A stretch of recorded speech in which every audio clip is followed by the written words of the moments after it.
Alors, on va retrouver au Caire nos envoyés spéciales Charlotte Hauser, Isabelle Ferrière. Charlotte, dans quel climat s'est déroulée finalement cette visite française en Égypte?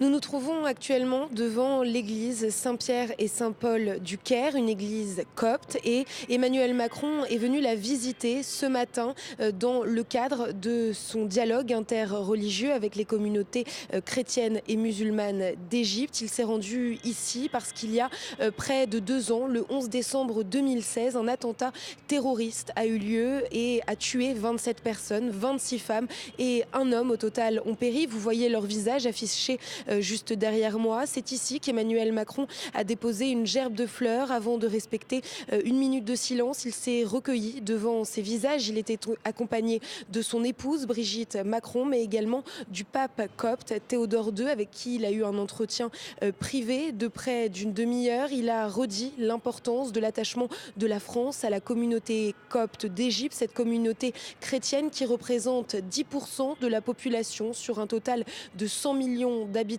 C'est la communauté chrétienne la plus importante du Moyen-Orient, mais c'est une communauté qui est persécutée, qui a été victime de nombreuses attaques, qui est encore victime aujourd'hui de discrimination. D'ailleurs, ici où réside le pape copte Théodore II, la sécurité est maximale, preuve que les autorités sont sur le qui-vive et que c'est une communauté qui vit encore dans la peur aujourd'hui. Emmanuel Macron a donc tenu à leur faire passer un message de solidarité, de soutien, et leur a clairement expliqué qu'il ne les abandonnerait pas dans ce long combat, un combat qui est également mené par le président Abdel Fattah al-Sisi, qui tente d'améliorer la condition des chrétiens d'Égypte. Charlotte Hauser, donc depuis le Caire.